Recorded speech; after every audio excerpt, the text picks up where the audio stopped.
Right, so hello and welcome back to Books and Things and welcome to another video. And today we're going to be talking about the first section of A Christmas Carol by Charles Dickens.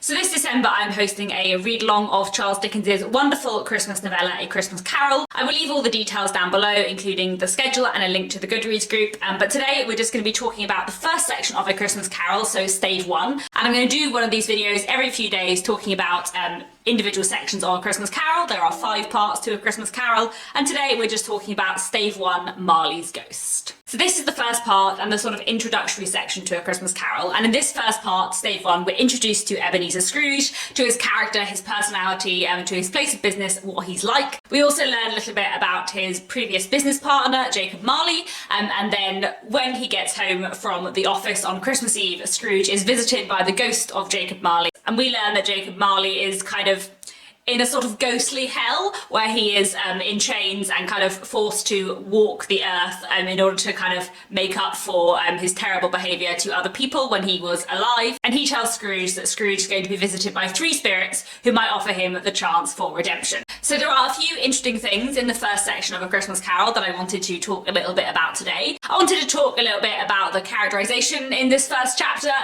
especially of Ebenezer Scrooge. I want to talk a little bit about the kind of ghostly atmosphere and the ways in which Dickens sets this up as a ghost story. And I want to talk a little bit about the way that Dickens uses language and especially the kind of like storytelling feel to A Christmas Carol, because I thought that might be quite interesting. So let's start off with talking a little bit about characterisation and Ebenezer Scrooge, because Scrooge is very interesting.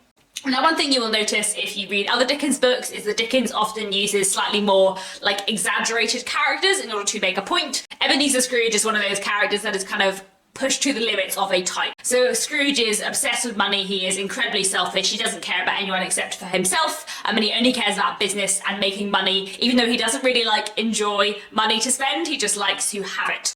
He only really cares about being good at business, he doesn't care about anyone apart from himself. And Scrooge is pushed to an extreme sort of for 2 reasons. One, because Dickens is trying to make a point. A Christmas Carol, like so many of Dickens's books, is a bit of a work of social criticism, and Dickens is kind of criticising the kind of obsession with money to the point of not caring about the people around you. But also Scrooge is pushed to an extreme because the point of A Christmas Carol is a bit of a redemption story. It is a story that has to have at its heart a lot of character development. The whole point of Scrooge is that he is going to have a transformation over the course of this book. So it's kind of important that Scrooge starts from this extreme place so that he can have this turnaround and become a very different person. And also because this is a short book and Scrooge is going to change quite quickly, quite soon, it's very important that Dickens really makes it very clear exactly what kind of person Scrooge is from the start. We're told from the very first page what kind of man Scrooge is. Within the first paragraph, we're told that Scrooge's name was as good upon exchange for anything he chose to put his hand to. Change with an apostrophe before it like this means the exchange.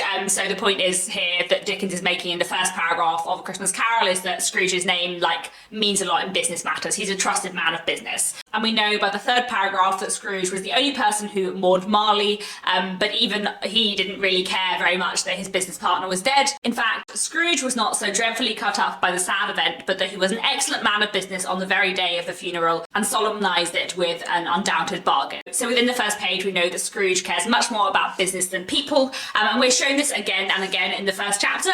And Dickens tells us right away exactly what kind of man Scrooge is. He was a tight-fisted hand at the grindstone, Scrooge. A squeezing, wrenching, grasping, scraping, clutching, covetous old sinner, hard and sharp as flint, from which no steel has ever struck out a generous fire.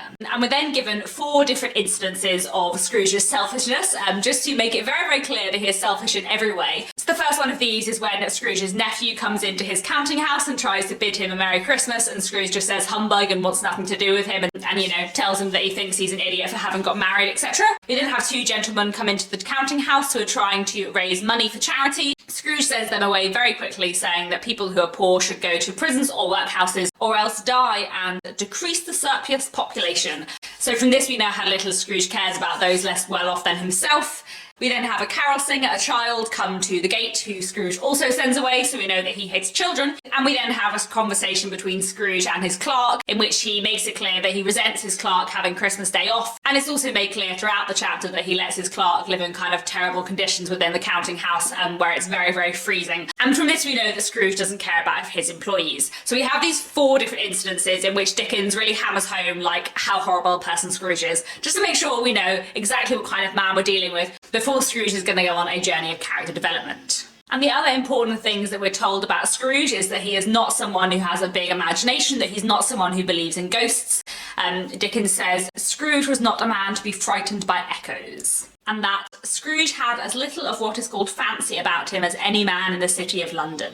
And the other thing we learn about Scrooge in the first chapter is that while he likes to make money, he does not like to spend it. I feel like there's nothing more telling than a very short sentence, darkness is cheap and Scrooge liked it. Dickens has a reputation for being very long-winded, but every now and then he says something in a very short and brief way, which really gets to the point, which I really, really enjoy. So before we meet Marley's ghost and the ghost story begins, and before Scrooge begins to go on this journey of self-discovery and changing his mind and his heart, perhaps, we already know a lot about Scrooge, and Dickens establishes his character really clearly.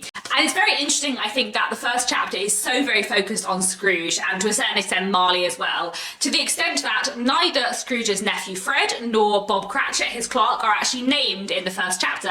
Their names do appear later on in the novella, so I am going to use them here. But I think it's really interesting, actually, and you sort of don't notice it, especially if you know the story already, that Fred and Bob, neither of them are named in this chapter, which I think has a few different effects. One is that it kind of increases the emphasis on Scrooge as a character. 2 is that it kind of increases that fairy tale feel, in that Bob is always called the clerk and Fred is called Scrooge's nephew or the nephew, so they kind of take up their role rather than like a individual character within this first stave of A Christmas Carol. And the other thing that I think is really interesting is that by not naming Bob or Fred, and also by not naming the 2 gentlemen that come in and ask for charitable donations, it also shows kind of how little Scrooge regards them. Like, he doesn't even view them as human enough to kind of think of them with a name in his head. His clerk and his nephew can only be described at the moment in how they relate to himself, because he just doesn't really care about them as individuals. He doesn't view them as people, and which I think is really, really interesting, and one of those like subtle things that Dickens is doing that you sort of don't really necessarily notice. Now, let's talk a little bit about A Christmas Carol as a ghost story, because I do think kind of ghosts and the supernatural is very interesting in A Christmas Carol. I think it's worth mentioning before anything else that kind of ghosts and Christmas were much more like closely linked in people's minds within the Victorian period than they are today. More people now talk about reading kind of ghost stories in the autumn and around Halloween, but within the Victorian period, like, Christmas was the time of ghost stories. So a Christmas story was very often a ghost story. And obviously the first section of A Christmas Carol, Stave I, is called Marley's Ghost. We know there's going to be some ghosts. And as well, the first sentence of A Christmas Carol is, Marley was dead to begin with.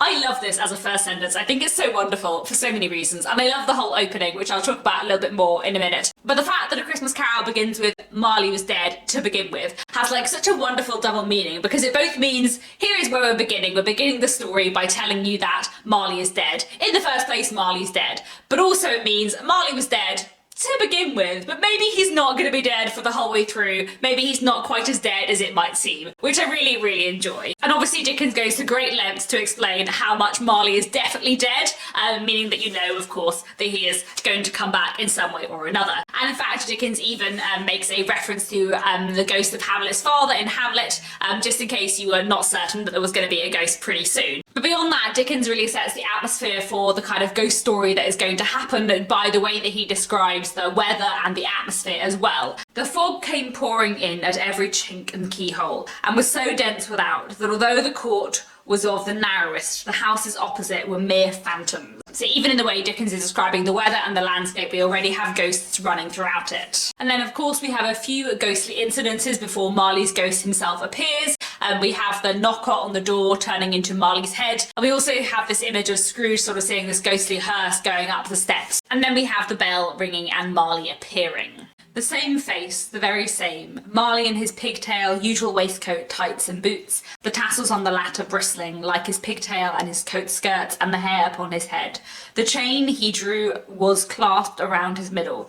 It was long and wound about him like a tail, and it was made, for Scrooge observed it closely, of cash boxes, keys, padlocks, ledgers, deeds, and heavy purses wrought in steel. So not only is Marley a ghost, but he is a ghost who is kind of haunted and enchained by the business that he lived his life doing. He is enchained by the fact that he made money, and the fact that he made money in this way and in a way that disadvantages other people. It is made clear later that Scrooge and Marley lend people money and then often kind of come down on people heavily for debt. So not only is Marley a ghost, but we know that he is also like enchained by the business of his life. When Scrooge asks him about the chain, he says, "It is required of every man that the spirit within him should walk abroad among his fellow men and travel far and wide. And if that spirit does not go forth in life, it is condemned to do so after death. I wear the chain I forged in life. I made it link by link and yard by yard. I girded it of my own free will, and of my own free will I wore it. My spirit never walked beyond our counting house. Mark me, in life my spirit never rove beyond the narrow limits of our money-changing hole." And he goes on to tell Scrooge that he's going to be haunted by 3 spirits, and that if he listens to these 3 spirits, he may have a chance of avoiding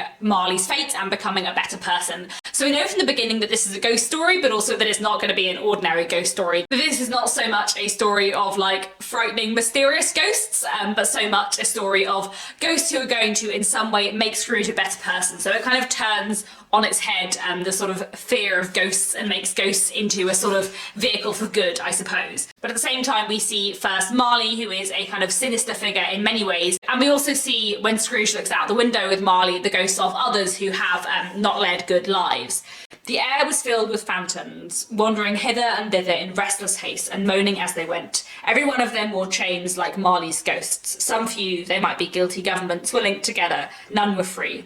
Many had been personally known to Scrooge in their lives. He had been quite familiar with one old ghost in a white waistcoat with a monstrous iron safe attached to its ankle, who cried piteously at being unable to assist a wretched woman with an infant, whom it saw below upon a doorstep. The misery with them was all, clearly, that they sought to interfere for good in human matters and had lost the power forever. So in a way, it's a kind of like vision of a sort of ghostly hell on earth, where Scrooge is seeing these people suffering and chained because they were not kind, and now that they are dead, not able to be kind to people, which they wish they could be because they were never kind to people when they were alive. And we know, of course, from knowing Scrooge, that if he does not change his ways, that he is going to be just like them. So it kind of set up with this interesting ghost story where Scrooge is afraid of Marley, but we as the reader know that Marley and the other ghosts that are coming are going to actually be a force for good, and they're going to make Scrooge into a better person. Scrooge and his selfishness and the fate that might possibly await him is much more frightening than the ghosts who are coming, which is quite interesting. So another thing that I wanted to talk about in A Christmas Carol in the first section, which I love, is just the way Dickens uses language and the kind of storytelling vibe of it. So in Dickens's other works, his narrative voice sometimes does intrude, and he sometimes does use the first person, but it happens a lot more in A Christmas Carol.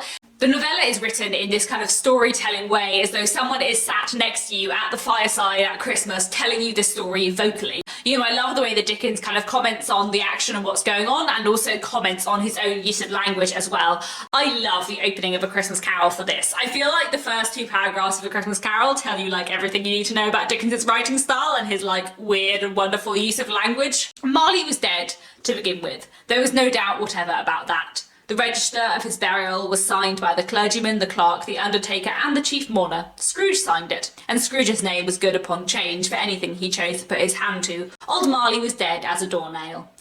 Mind, I don't mean to say that I know of my own knowledge that there is anything particularly dead about a doornail. I might have been inclined myself to regard a coffin nail as the deadest piece of ironmongery in the trade, but the wisdom of our ancestors is in the simile, and my unhallowed hands shall not disturb it, or the country's done for. You will therefore permit me to repeat, emphatically, that Marley was as dead as a doornail. What a wonderful opening to A Christmas Carol, isn't it wonderful? I love how Dickens was like, I've used a simile and it's a bit weird, so I'm now going to have a tangential paragraph where I explore how weird this simile is. Isn't that just wonderful? No one else but Dickens would do that. And Dickens's narrative voice intrudes throughout the first stave. The moment where Scrooge sees Marley's face appear in the knocker, Dickens addresses the reader directly. And then let any man explain to me, if he can, how it happened that Scrooge, having his key in the lock of the door, saw in the knocker, without its undergoing any immediate process of change, not a knocker but Marley's face. and later. You may talk vaguely about driving a coach and six up a good old flight of stairs or through a bad young Act of Parliament, but I mean to say you might have got a hearse up that staircase. So again and again, Dickens kind of addresses the reader, and we get that real sort of storytelling feel as though Dickens is kind of in conversation with you, which works for various reasons, partly because this is a ghost story and it kind of gives the sort of like fireside quality, someone's telling you a story to it, but also it means that Dickens is kind of talking to you about Scrooge, so it kind of already like puts you and like Dickens, or the narrator I suppose, kind of in league against Scrooge from the beginning. And there are a few other wonderful uses of language within the first stave of A Christmas Carol that I want to draw your attention to as well. I love the way that Dickens kind of compares Scrooge and the weather. External heat and cold had little influence on Scrooge. No warmth could warm, nor wintry weather chill him. No wind that blew was bitterer than he. No falling snow was more intent upon its purpose. No pelting rain less open to entreaty. Foul weather didn't know where to have him. The heaviest rain and snow and hail and sleet could boast of the advantage over him in only one respect. They often came down handsomely, and Scrooge never did. What a wonderful piece of writing. What wonderful language as Dickens kind of compares Scrooge to the weather and uses it to give you even more information about what kind of man Scrooge is. I also love the way that Scrooge, throughout this first chapter, greets everyone with good afternoon. When people greet him by saying Merry Christmas, he responds good afternoon. The exchange with his nephew ends with him wishing him Merry Christmas, and Scrooge says 1, 2, 3, 4, 5 times good afternoon, which is his way of asking his nephew to leave, but also it just contrasts with the fact that his nephew is wishing him Merry Christmas, and Scrooge is just dismissing Christmas and just saying, no, good afternoon, this is any old day, I don't care what time of year it is. Another wonderful sentence in this first stave, which I really love, is when Dickens is describing the building in which Scrooge lives in. They were a gloomy suite of rooms in a lowering pile of building up a yard, where it had so little business to be that one could scarcely help fancying it must have run there when it was a young house playing at hide and seek with other houses and have forgotten the way out again. What on earth? Like, no other writer would write that bizarre sentence, but I really, really love it because it's really fun. And it does give you a good sense of like the incongruity of the place that Scrooge lives. And also by the weird metaphor that Dickens is using here, it does also kind of give the sense of like the fantastical and the strange that is to come in the rest of the novella. There is so much that I love in this first section of A Christmas Carol. I think it's such a wonderful opening and sets up so interestingly for all the stuff that is to come. I really do love A Christmas Carol a lot, and I think it includes some of Dickens's writing at its very best in such a wonderful, wonderful way. So I hope you have all enjoyed the first section of A Christmas Carol, and in a few days I'll be back with a video discussing Stave II, the second part of A Christmas Carol. Do let me know down in the comments what you thought of the first section. Thanks very much for watching, and I'll be back very soon with another bookish video.